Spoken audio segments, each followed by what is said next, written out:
How to add payment methods to your Shopify website. So the first thing you want to do is go onto the admin dashboard right here. Once you're on your admin dashboard, you'd want to go onto the bottom left here, onto the settings with the gear icon. Once here, scroll and then pick on this, payments. On here, choose a provider, and then there will be a lot of different options that you can pick. Tap Payments, CyberSource, Merchant eSolution, Monerisk, Seagate, QuickPay, Stripe, Finitive, whichever one you'd like. These are the available options.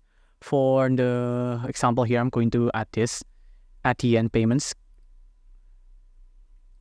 Once here, on your option, you want to go onto the top right here and then press on Install.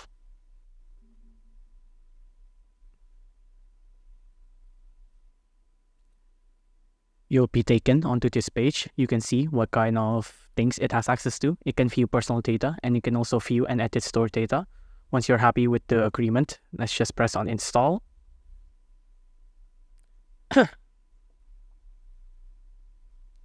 Here, you'll have to go through with some more option. Like there's some live account not connected, test account not connected. Some live account and test account, you can authorize it with ATN, but I can't authorize it because I have a trial account. But if you have a real account, you can do it with this.